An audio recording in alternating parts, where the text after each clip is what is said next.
Alhamdulillah, we have a chance now to continue with our subject matter. This is a very important book, collection of goodness, very well put together publication by the prestigious and good publishing house, Twaibah.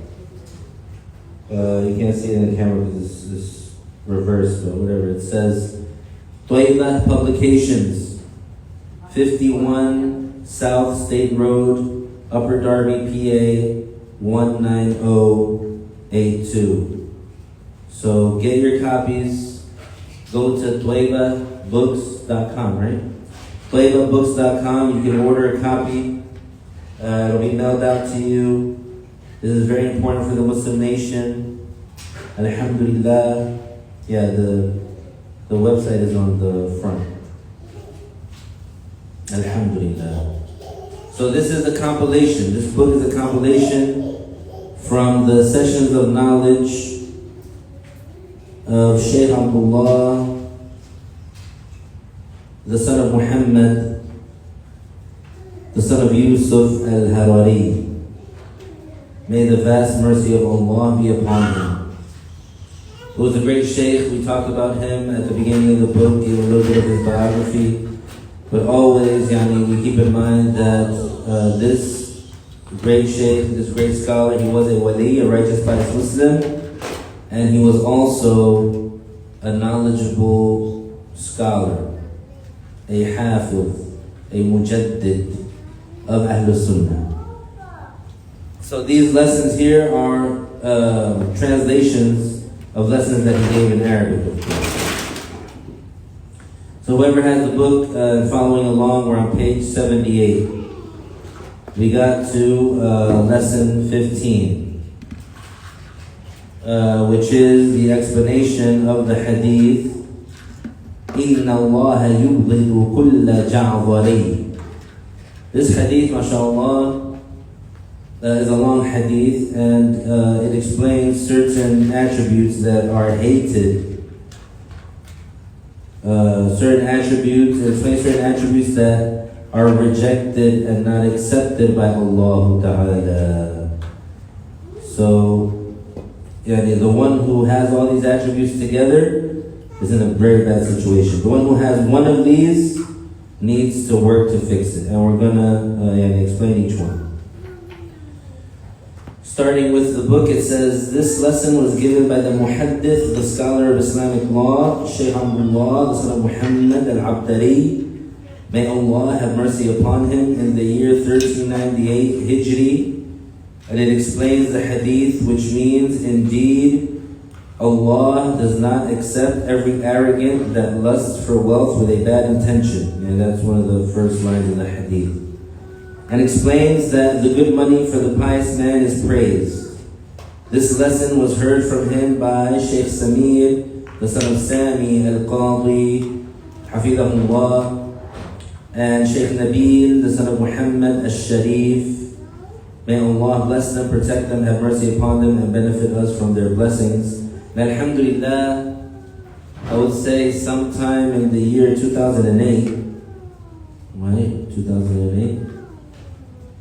Yeah, around that year, I think 2008, or maybe 2009, I heard this hadith and this exact class read to us by Shaykh Samir al-Qadi, Hafidahullah, in the cafeteria of the university where he had like an assembly, and mashallah, that was a very good experience. It was one of those special times, and it was during a time that there was no classes. It was like an off day, and so he had come to visit the students, and he gave this special session to us, for us. Alhamdulillah. So the author said, Shaykh Abdullah, may Allah have vast mercy upon him, said, all praise is due to Allah, the Lord of the worlds. To him belong the endowments and proper commendations. May Allah raise the rank of our Master Muhammad sallallahu alayhi wa sallam and his Muslim relatives, and protect his nation from that which the Prophet sallallahu alayhi wa sallam fears for it. Thereafter, we narrated with a connected chain to the authentic book of Ibn Hibban. May God have mercy upon him, that the Prophet ﷺ said, إِنَّ اللَّهَ يُبْغِضُ كُلَّ جَعْظَرِيٍّ جَوَّاوٍ سَخَّابٍ بِالْأَسْوَاقِ جِيفَةٍ بِاللَّيْلِ حِمَارٍ بِالنَّهَارِ عَارِفٍ بِأَمْرِ الدُّنْيَا جَاهِلٍ بِأَمْرِ الْآخِرَةِ.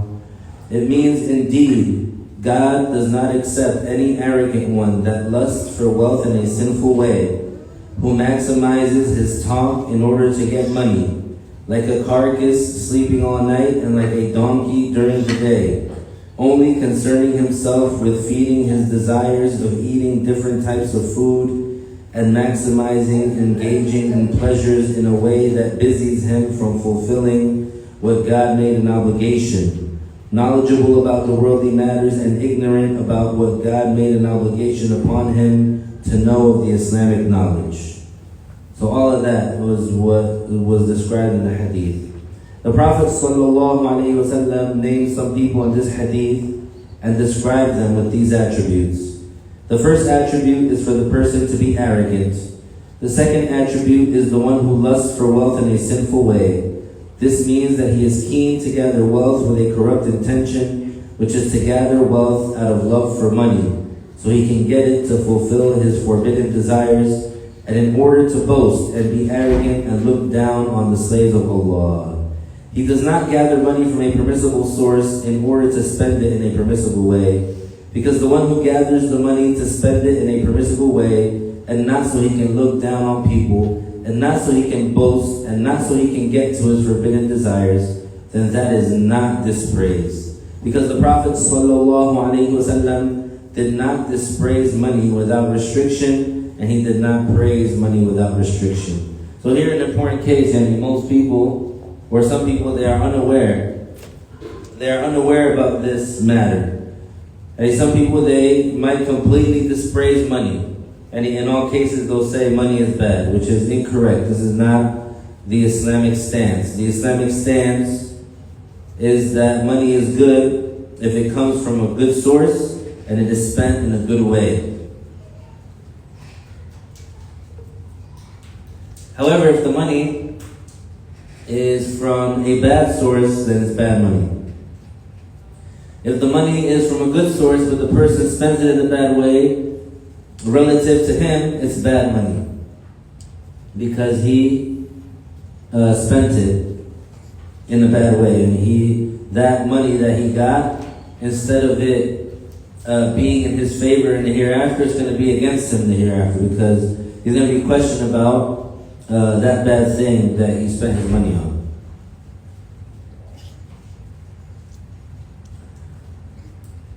So to expand a little bit on this issue, the second attribute is the one who lusts for wealth in a sinful way. So, and the one who has like a strong desire for money. And this is something that many Muslims, they have this desire. They have a strong desire for money, and of course the non-Muslims, they of course they have that strong desire. Their eyes glaze over, and you can see like the sparkle in their eyes when it comes to money. They'll do anything for money, and they'll get money from anywhere, and all these things. We're talking about specifically the Muslim, because the Muslim, he believes in the hereafter, and the Muslim knows that there is a judgment day, etc., that he's going to be judged. So the Muslim, or many Muslims, they lust for wealth in a sinful way, lust. And they have a strong desire to be wealthy in a sinful way. What does it mean in a sinful way? It means that they gather the money, and number one, with a corrupt intention, and also not caring where the money comes from. And whether it comes from a permissible source or a non-permissible source, whether they do it through scamming or cheating or stealing people's money, they just want to get it so that they can spend it. Where do they want to spend it? So that they can buy a BMW, so that they can have a mansion, so that they can have, let's say, designer clothing, so that when they walk around, people will say, oh, he has expensive things, so that they can buy the latest iPhone, for example. so that they can spend whatever they need to achieve their forbidden desires. This is lusting for wealth in a sinful way, so that they can look at themselves as superior to other Muslims. Oh, you don't have what I have, or you don't have the money that I have, or stuff like that. This is what they call, in the slang term, they call it flexing. They want to flex on others. This is haram, subhanAllah. The author said, second paragraph on page 79.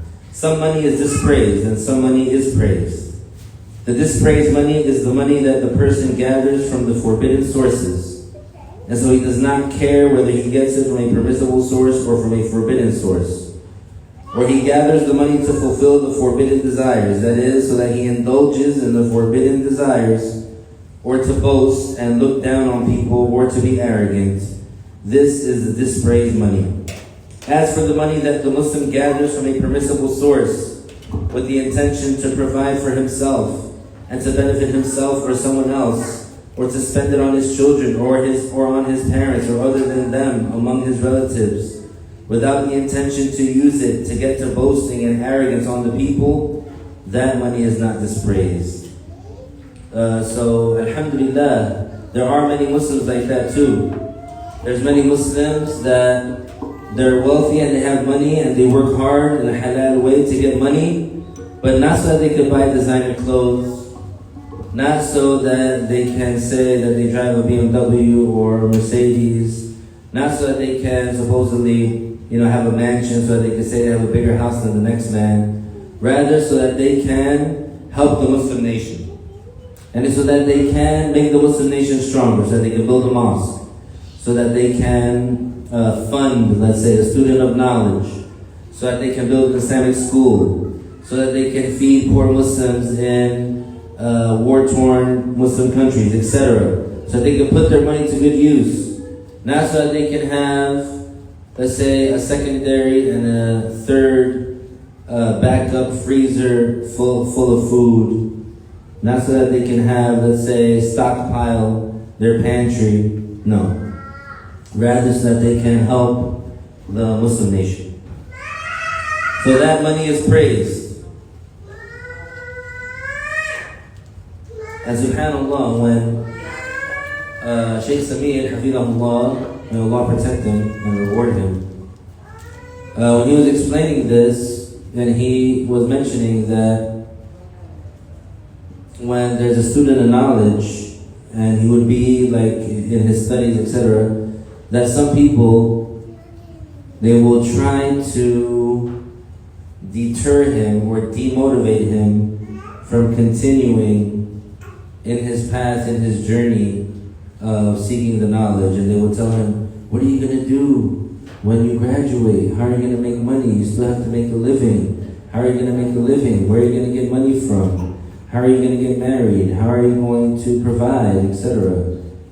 And so the Shaykh, Hafidahullah, he was saying, the person who tries to get you to quit from seeking the knowledge, from following that path of seeking the knowledge and being a teacher of Islam, or benefiting yourself from the knowledge or serving the knowledge and learning it and teaching it, he said that person is your enemy.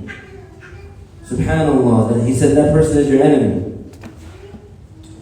And SubhanAllah, that year, so obviously when we were studying, we would go back home during summer break, so you can see the family and stuff like that.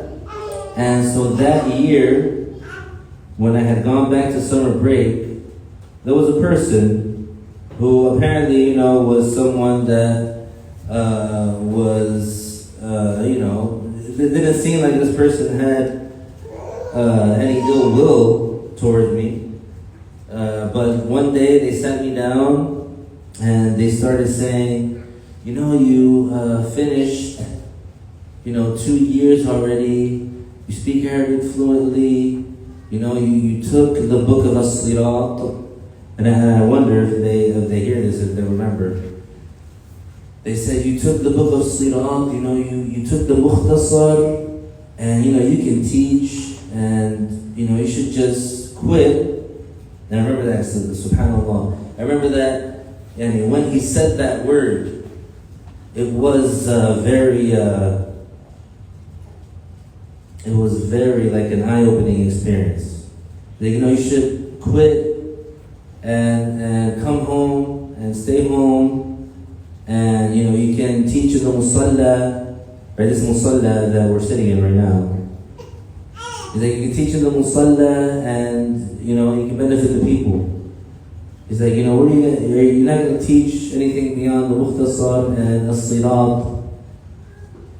And so I was like mind blown. But obviously,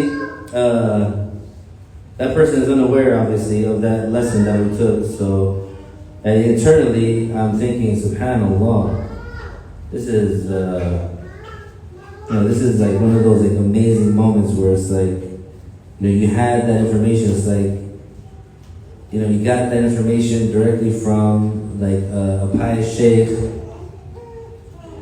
and you know exactly what, for sure, exactly like you're not going to do what this person is saying.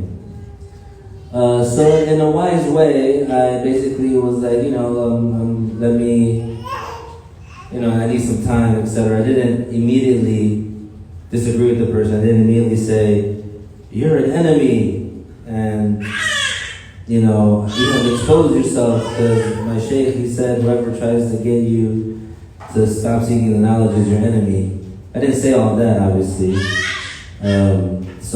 But then, like, I would say, maybe the next year, or again, when I was about to go back, then that person, obviously, then he manifested his animosity. When it was like a year after that, because in a year after that, that person, well, we were in Lebanon at that time together, because they had lived here, and then they also had a house in Lebanon. So in Lebanon, I went to visit that person, etc. And we were just hanging out, and that person was trying to say, you have to take care of your family.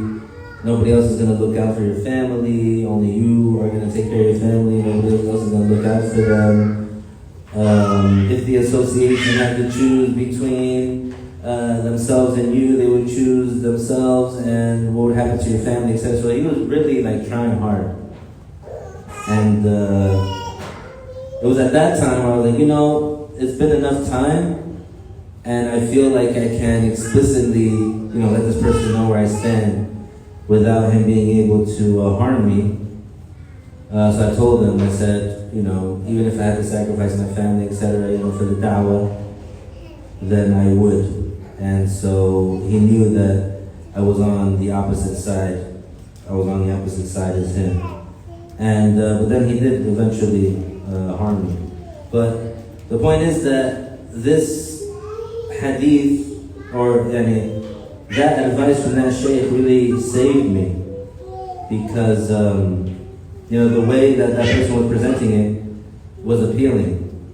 You only did 2 years, you took these 2 books, you can be in the musalla, you can be the teacher, and you can stay home. Subhanallah. But that's why the knowledge saves you. What did Imam Ali say? He said the knowledge protects you while you protect the money. Okay, so the way that you protect and preserve the money, the knowledge protects you. Subhanallah. Also, during that time, Shaykh Samir, Hafidahullah, he said that there was a righteous pious Muslim who he engaged in business, and he was buying and selling to gain a profit, and then he would take that profit and he would give it to like certain scholars, so that those scholars, they didn't have to worry about making income. They didn't have to worry about making money. That they would just focus on teaching. So he also said, don't let the shaitan or your nafs trick you into thinking that that's going to be your intention. that you're gonna go chase the dunya, that you're gonna seek wealth so that you can fund a scholar or a student of knowledge or something like that. He's like, because that righteous pious Muslim was someone that did a high status, and they had worked on their heart a lot. He's like, don't fool yourself into thinking that that's going to be your excuse to quit, that you're going to go make money so that you can help, let's say, a teacher or fund a scholar or something like that. SubhanAllah. The shaitan and the nafs, they both work against the person. Does that apply to like students who say, oh, that take a semester off or a year off to support? And if it's not related to an obligation, they should not follow that thinking. Because it starts with taking one semester off, and then it's 2, and then it's 3, and then it's a year, and it's 2 years, and it's 3 years. And then it's like thing after thing. It's, I'm taking a semester off to do this. Taking another semester off because so-and-so is sick. I'm taking another semester off because I'm getting married. I'm taking another semester off because now I'm having a kid. I'm taking another semester off because, and so on and so forth until the end of their life. SubhanAllah. The person should know that they seek the path of the knowledge, and the dunya would be facilitated for them. And they might have to be patient on some things, of course, obviously, but the payoff is worth it.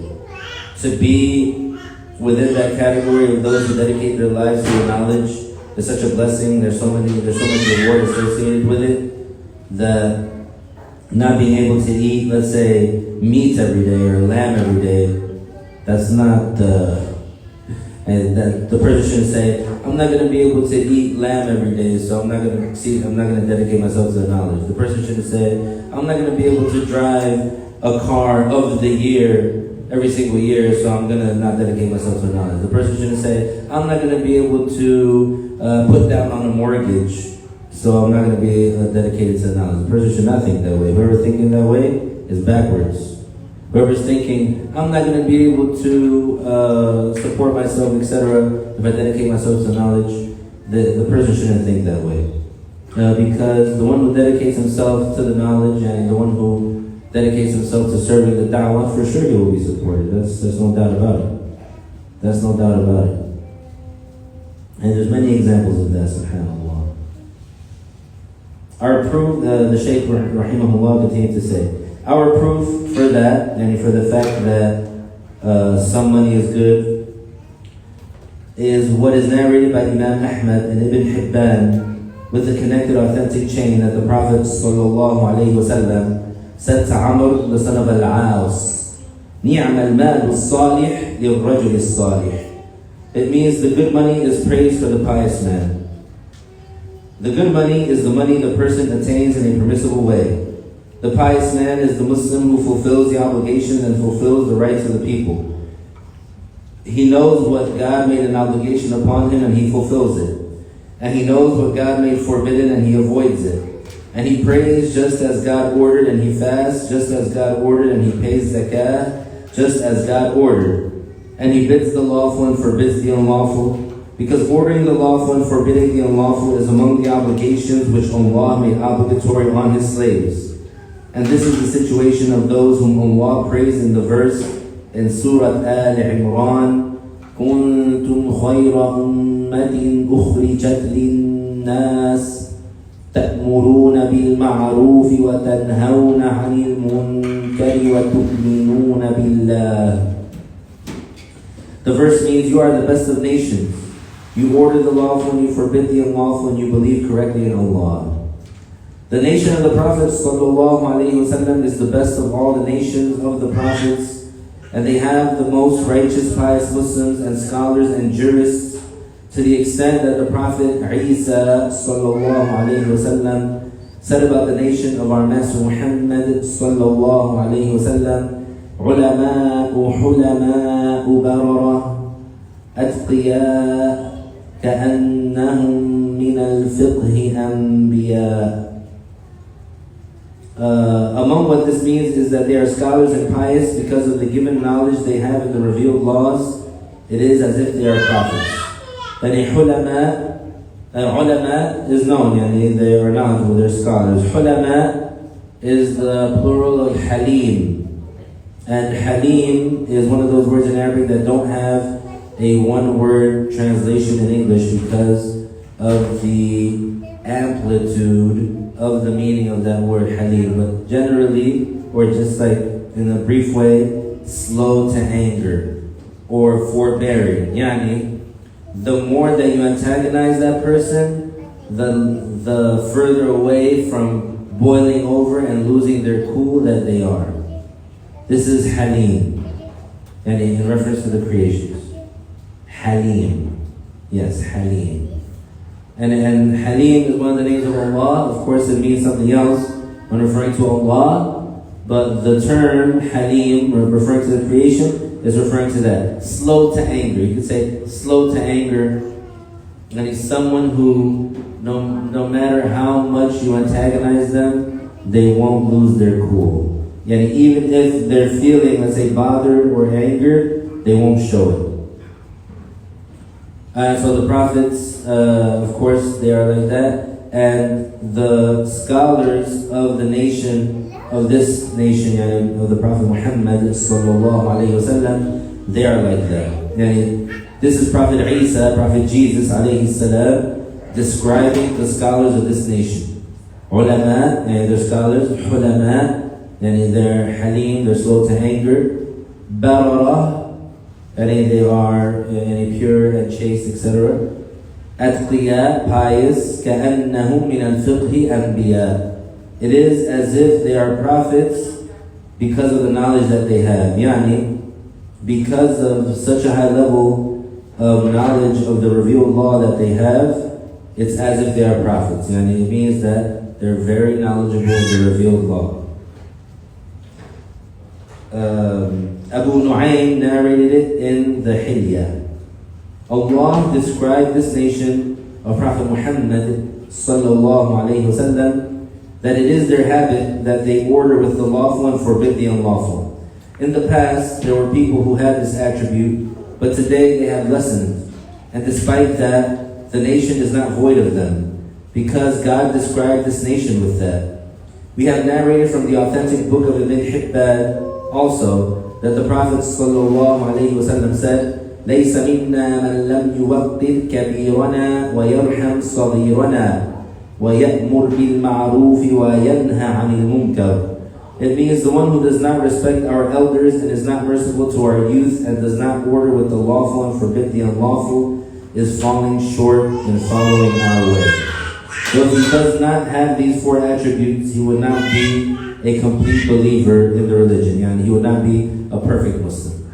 When we say he wouldn't be a complete believer, it just means that he wouldn't be the perfect Muslim. And according to the standards of Islam, he would be lacking some characteristics that would make him perfect.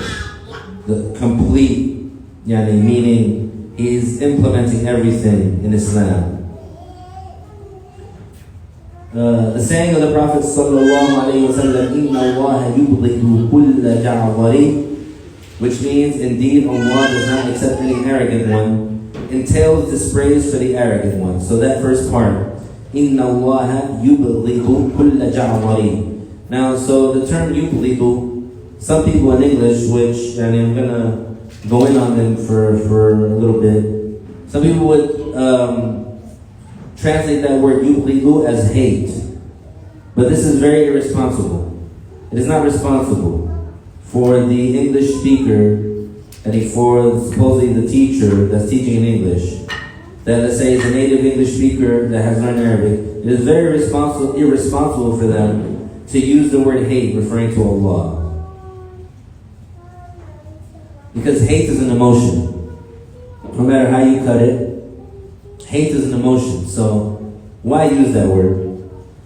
When in English, there's many other words that you can use that are a literal translation of the meaning of yubghidu. Because even in Arabic, yubghidu, and because of the vastness of the Arabic language, the word yubghidu has a meaning that is befitting to Allah, and it has a meaning that is only befitting to the creation. So even in Arabic, when we say yubghidu, it doesn't mean the emotion. When we say yubghidu, it doesn't mean the emotion, hate. So even in Arabic, when the person uses that word, and they shouldn't, even in Arabic, the native Arabic speaker, when he uses that word, or if he sees that word, or if he reads that word, he should not think that it means the emotion. So basically when it says, إِنَّ اللَّهَ يُبْغِضُ أي إِنَّ اللَّهَ لَا يَرْضَى كُلَّ جَعْظَرِي إِنَّ اللَّهَ لَا يَقْبَلْ كُلَّ جَعْظَرِي إِنَّ تِلْكَ الْخَصْلَةِ هي خصلة مذمومة غير مقبولة خصلة مردودة. يعني المسلم لا ينبغي له أن تكون فيه هذه الخصلة، بل يعني الكبر هو من الكبائر، حرام من الكبائر. Anyways, the point is that the Muslim, he should not, the English teacher would be responsible for using that term, because it literally means, indeed Allah does not accept every arrogant one. So this entails this phrase for the arrogant one. If he joins with that the attribute of being someone who lusts for wealth and gathers it without caring whether he gathers it from a permissible source or a forbidden source, and he is stingy in paying what God has ordered to spend in, then such a person has increased in evil and corruption. Then if he adds to that being someone who, due to his severe desire to get money, maximizes his speech in the ways of gathering money, and if he adds to that being like a carcass at night, spending the entire night asleep without taking care to acquire good deeds by praying some of the night, and being like a donkey during the day, that is, his concern is to eat different types of food and to maximize fulfilling the desires to the point that it distracts him from fulfilling what God made an obligation upon him. And if he adds to that the last attribute, which is to know a lot about the ways to gather money, while being ignorant about what Allah made obligatory upon him to know of the Islamic knowledge, then such a person is among the worst of God's creations. فَهُوَ مِنْ شَرِّ خَلْقِ اللَّهِ. Furthermore, there is no way to fulfill the obligations and to avoid what God made forbidden except by learning the obligatory knowledge of Islam, the knowledge which the Prophet ﷺ said about it, طَلَبُ الْعِلْمِ فَرِيضَةٌ عَلَى كُلِّ مُسْلِمٍ, narrated by Al-Bayhaqi and judged as Hasan by Al-Hafiz al-Mizzi. It means seeking the obligatory knowledge of the religion is an obligation upon every accountable Muslim. Therefore, the one who turns away from learning will be destroyed without him noticing. If you have in the book, it says destructed, it should be changed. It's a mistake there. Destroyed. To God we belong, and He will judge us in the end. And here in that part of the lesson, the Shaykh said, "Inna lillah wa inna ilayhi raji'un," and which means to Allah we belong, and He will judge us in the end. Also, it's irresponsible for the English speaker to translate "Inna lillahi wa inna ilayhi raji'un" as to God we belong and to Him we shall return. It's irresponsible because the person gets the wrong impression. Subhanallah. We have seen that, and we've tried to advise people about that, but it seems like some people are just insistent on that. Because even the meaning is Inna lillah, yani inna nahnu milkun lillah, Allahu malikuna, wa inna ilayhi raji'un, wa inna yani nahnu راجعون إلى حكمه يوم القيامة. يعني يوم القيامة الله تعالى يحكم علينا. So it means that we are owned by Allah, to Allah we belong, yani we are owned by Him, and we will return to His judgment. Yani we'll be resurrected on Judgment Day, we'll be questioned about what we did, and so we will be judged. That's what it means. وَإِنَّا إِلَيْهِ رَاجِعُونَ. That's what it means. Allahu A'lam, what some people in English would understand from someone saying, and to him we shall return. What is the reason for that? What is the purpose? Why do some people insist on saying that? Allahu A'lam as well. I don't know. But it is what it is. It's the dunya. It's the dunya. Sometimes things go awry. Sometimes things don't go the way they're supposed to go. Sometimes things don't go the way that they should go. Sometimes the correct thing doesn't happen. And it's not under your control. And you can't do anything about it. But that doesn't mean that you follow along. That doesn't mean that you close your eyes and you close your ears and you say, oh, I don't want to say anything because then, I'm going to be labeled or I'm going to be ostracized. Well, who cares? If it's between something haram or something blasphemy and not, then of course say something and give the advice. Be sincere in giving the advice. Don't be afraid, this person that's in power or that has a position is going to be, bothered or annoyed. Who cares? Who cares? And as long as you're not doing anything wrong, actually you're doing what's right. You're propagating what's right. If someone in this dunya, their nafs or their shaitan has gotten the best of them and they're not doing what's right because of politics or because of position or because of power or because of whatever, that's on them. They're the ones that are going to have to answer for that on Judgment Day. And those people that put, to Allah we belong and to Him we shall return, which is, it shouldn't be done, and it shouldn't be written like that. It gives the wrong impression, etc. Those people, if someone, that speaks English, that claims to be Muslim or identifies as Muslim, they read that and they misunderstand that in a blasphemous way, what's that person going to do on Judgment Day? What's that person going to do? Or can the person live with that? Why do that? I don't understand that. Inna lillahi wa inna ilayhi raji'un. La hawla wa la quwwata illa billahi al-aliyyil azim. All you can do is say subhanallah. That's it. And make dua. And advise. That's it. That's all you can do. But don't be scared to advise just because, if you do, then this person's going to get annoyed, or that person's going to close the door on you, or you're not going to be able to do this or that. Allah Ta'ala is the creator of harm and benefit. So, rely on Allah. The author said, furthermore, the scholars of fiqh from the four schools did not neglect to clarify these things. Therefore, let the one who believes in the hereafter obey Allah.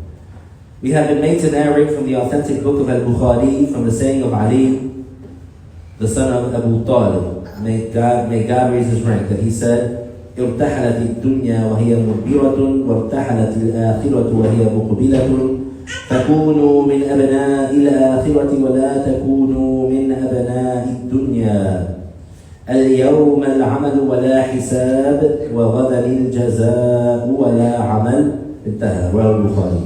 It means this worldly life is approaching to an end and the hereafter is coming. So be among those who work for the hereafter and do not be among those who chase the worldly matters. Today is the time to work before you are called to account, and in the hereafter is the recompense after the time for performing deeds have passed. That's a very good translation. And for those short words, you see how the short words in Arabic, al-yawm al-amal, wala hisab, wa ghadan al-jaza, wala amal. All of that, those, what is it? How many words is it? 1, 2, 3, 4, 5, 6, 7, 8, 9. 9 words. Is translated into, today is the time to work before you are called to account, and in the hereafter is the recompense after the time for performing deeds has passed. SubhanAllah, what a beautiful language. Arabic is the best of all languages. So that concludes lesson 15. We're going to start with lesson 16. Page 82, Bismillahir Rahmanir Rahim, the virtue of piety and knowledge. This lesson was given by Shaykh Yazar al-Halabi, may Allah have mercy upon him, and it explains the virtue of piety and the knowledge. This lesson was heard from him by Sheikh Nabil, the son of Muhammad al-Sharif, and Sheikh Samir, the son of Sami al-Qadi. May God bless them, protect them, have mercy upon them, and benefit us from their blessings. So, like we mentioned at the beginning of the book, the compilers of this book of lessons of Shaykh Abdullah, they mentioned that they're going to put in that book some lessons that were given by Shaykh Abdullah's most prominent student, Shaykh Nizar al-Halabi, rahimahullah, who was assassinated in 1995 by Wahhabis, and he died as a martyr. And he was a righteous Muslim, and he was a scholar. And he was beloved by the people, and he had that quality about him. And he implemented many of the virtues of Islam. He was humble.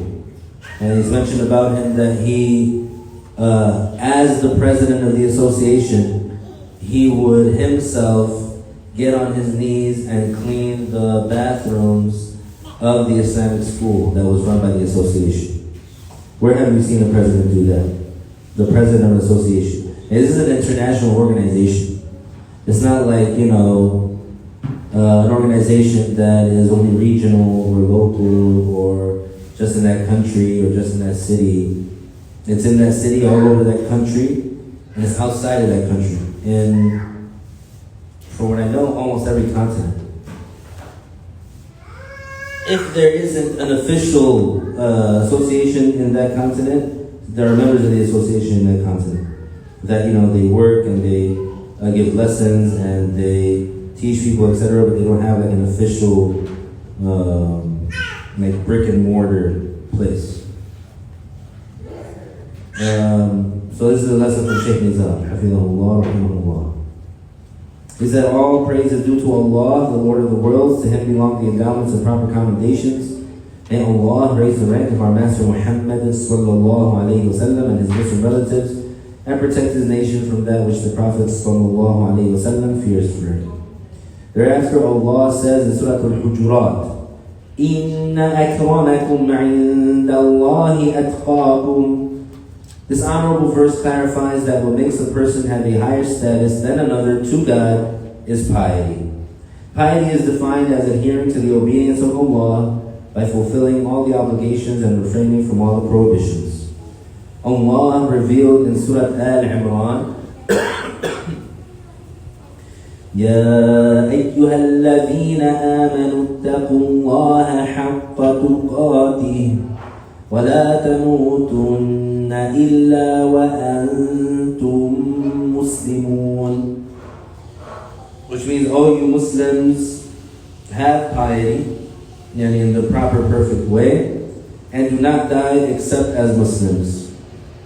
So this is a very important ayah to know, especially for many Muslims out there that have been bamboozled and that have been tricked and have been hoodwinked by those that try to divide the Sunni Muslims along color lines.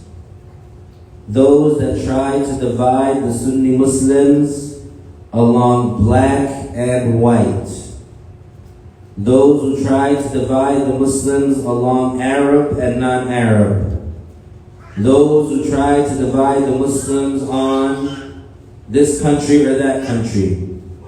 These people, they are a harm to the Muslim community, especially when they have a position where they call themselves an imam, especially when they have a position where they supposedly have an Islamic center that faces in the wrong direction, especially when they have this platform where they prey on, P-R-E-Y, and where they take advantage of the emotions of some people that don't have the proper understanding. They take advantage of their emotions and how they've been hurt and they've been, they're sensitive. If someone doesn't smile in their face all the time, then they think, oh, this person hates me. If someone doesn't come and shake their hand and hug them extra tight, then they feel like, oh, this person, he's got animosity towards me, or he doesn't like me, or this person is racist, and this person doesn't hug me because I'm black, or this person doesn't smile at me because I'm black, for example. You might think that. So that's very harmful. Oh, this person, he didn't give me the job because I'm not Arab. Oh, this person, he didn't give me this, he didn't give me that because I'm not Arab. This is horrible rhetoric. Horrible rhetoric because it feeds a narrative of weakness. It feeds a narrative of someone didn't give me something because I'm not the same color skin as them, or this other man subjugated me because I am a certain skin color. What kind of weak stuff is that? Somebody took your food? Did somebody take your food? Nobody ever took my food. What's mine is mine. If something belongs to somebody else and they don't want to share it with me, are they doing me wrong? Are they doing me wrong? If something belongs to someone else and they don't want to share it with me, are they doing me wrong? Are they doing me injustice? Can I get mad and say, hey, you're not giving me some of the things that are yours. Why aren't you giving me something that is yours? Why aren't you just giving it to me? Who can get mad at that? Why somebody gonna get mad at that? It's odd, it's weird. So don't ever let these fake imams, these false preachers, we feed into that narrative of weakness, of impotence. Are you impotent? Are you an impotent man? Do you need another man to give you something in order for you to feel like you are being treated fairly? Because that is weird. That is weird. In Islam, we don't judge based on color lines. In Islam, we don't judge based on country lines. In Islam, we don't judge based on social status or wealth. Any like the social level, like rich versus poor, etc. In Islam, we judge by piety. That's it. Inna akramakum inda Allahi atqakum. Now, somebody's gonna try to take something away from me that's mine because, let's say, they don't like the color of my skin, or they don't like where I was born, or they don't like, for example, whatever. Right? Or because they think that they're superior than I am. Now there's a problem. Now that's a problem. If you're going to try to take something that's mine because you think you're better than me, or because you think that you're superior, or because you don't like the color of my skin, etc., because I have a little too much melanin, for example, then that's a problem. Then we can do something. Then we're going to see what's going to happen. Then it's going to be what it is. But if something belongs to someone else, someone has, let's say, a company, and you come to them and tell them, hey, you're not making me the president of your company because I'm black? That's wild.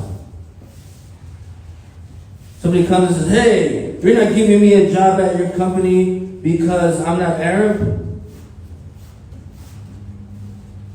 That's wild.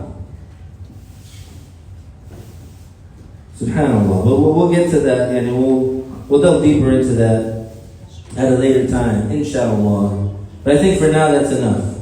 And for every person that has been bamboozled and hoodwinked by these false imams preaching along color lines, think about that concept. Are you an impotent man?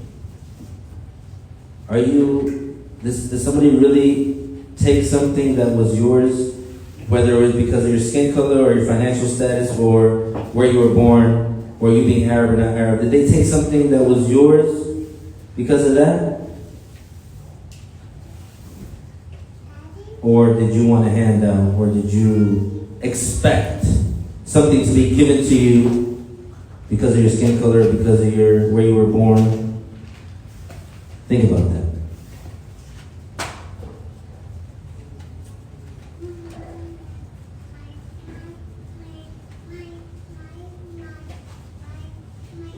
The author said, therefore, the one who fulfills all the obligations and avoids all the sins, then this person is pious, and he is among the most honored slaves to God.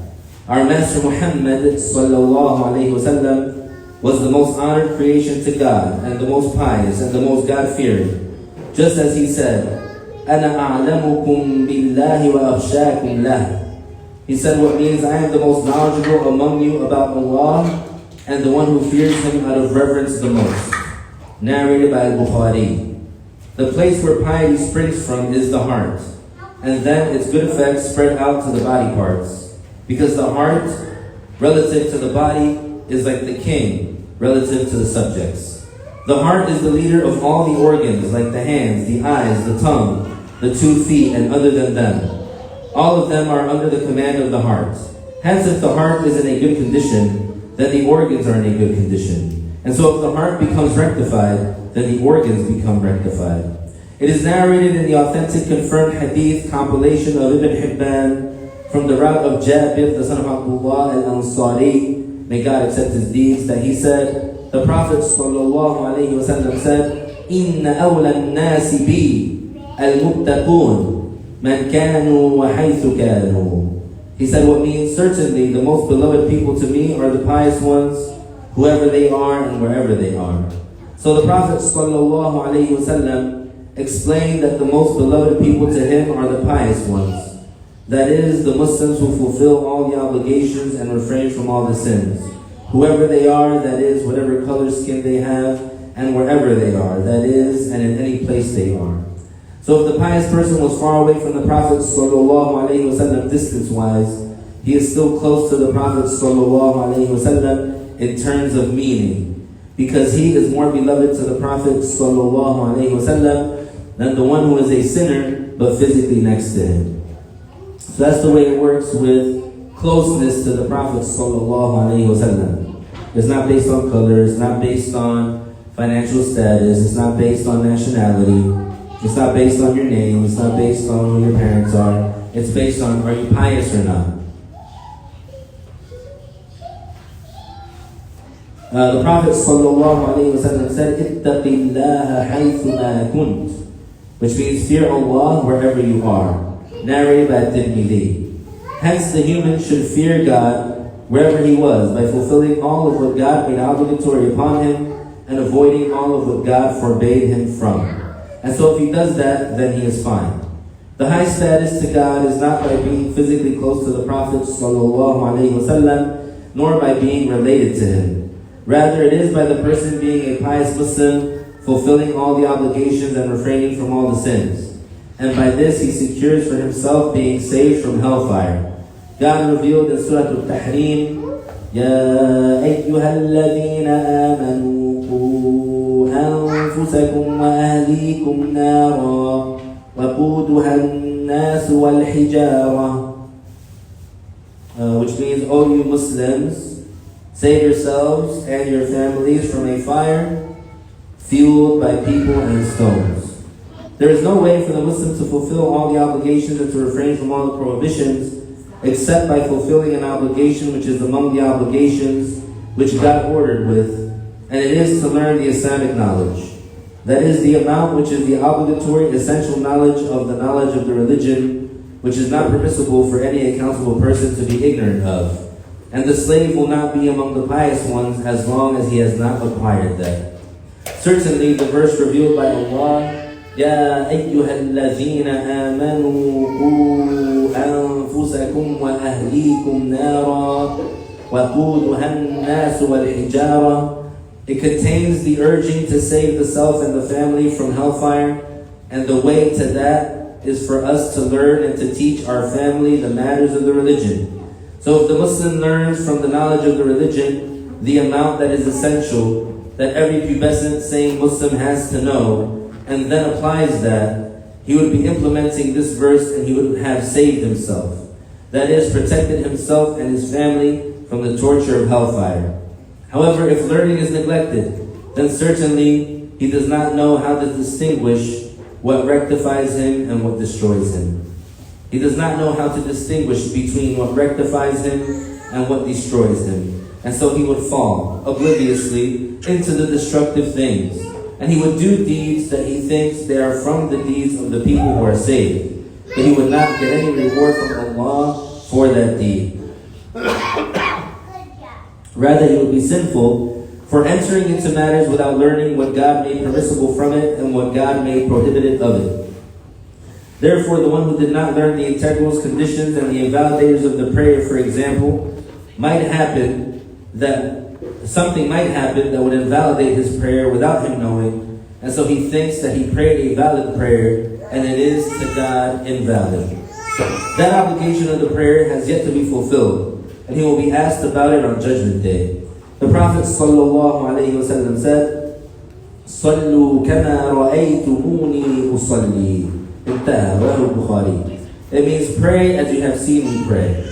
This was narrated by Bukhari. There is no way to know how the Prophet ﷺ used to pray except by learning. We Muslims should cling to this great religion that Allah accepted for us, from which we gain goodness and rectification in this earthly life and the hereafter. And we should learn and acquire from the religious laws, so that we benefit ourselves and benefit our community and our nation, and so that we are aware and alert. لا دار للموت بعد الموت يسكنها إلا التي كان قبل الموت يبنيها فإن بناها بخير طاب مسكنه وإن بناها بشر خاب بانيها. There is no abode for the person after death that he resides in, except that which he before death was building. So if he built it with goodness, then his residence will be good. And if he built it with evil, then a loser is its builder. Of course, the rhyme in English doesn't do any justice to the Arabic. But of course, the point was not to make the rhyme. It was just to get the message across. But of course, it should be known that rhyming to a beat is something ancient. It's not something that was discovered, let's say, in the 70s in the Bronx. Rhyming to a beat. Rhyming to a beat. Certainly, learning the knowledge of the religion from a trustworthy, cautious, advising scholar who looks out for the best interest of the student does not lead to dullness nor insanity. Because had it been like that, the companions would have been the first ones to become insane, because they are the most knowledgeable of the Islamic law from the nation of Prophet Muhammad sallallahu alaihi wasallam. Rather, learning the Islamic knowledge polishes the minds and illuminates the hearts, and how befitting it is of the fathers and mothers to urge their children to do that, so that they grow up in obedience to Allah instead of only giving importance to their secular studies.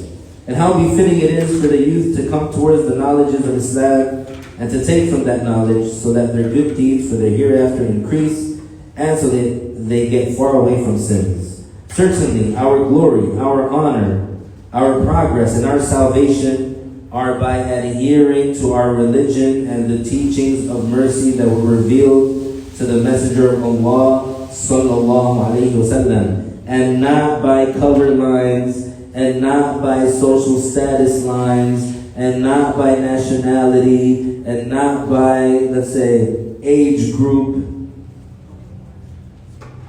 Our success is not rooted in those things. Our glory, our honor, our progress, our salvation, our success is by adhering to Al-Islam. Period. It's not by any other way. It's not by corporations, it's not by suits and ties, it's not by PhDs in secular studies or master's degrees in secular studies, or having, let's say,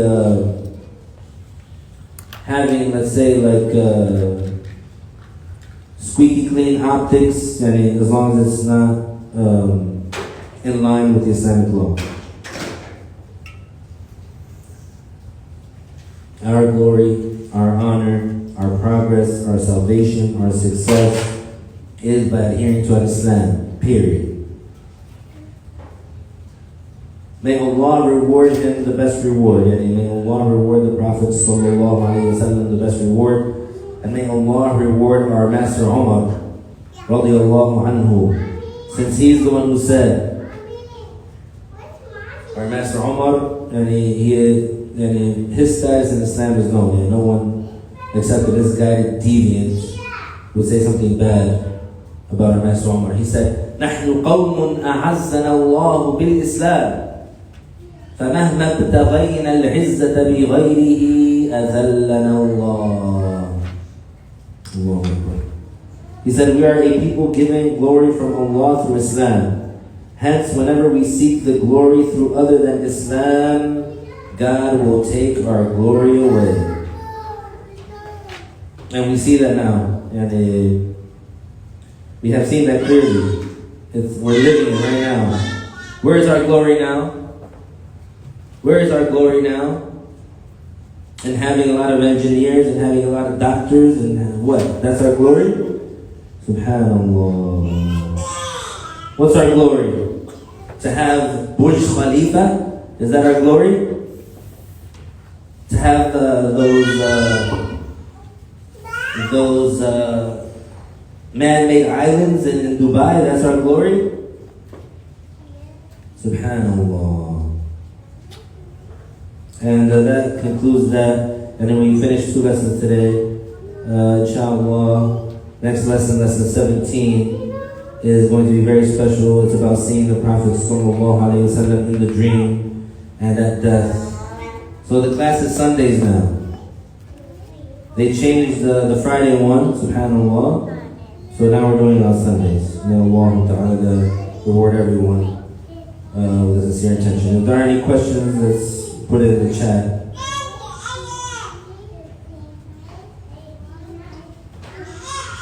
There's a question, I just don't understand it. If the person who asked the question in the chat can be more clear.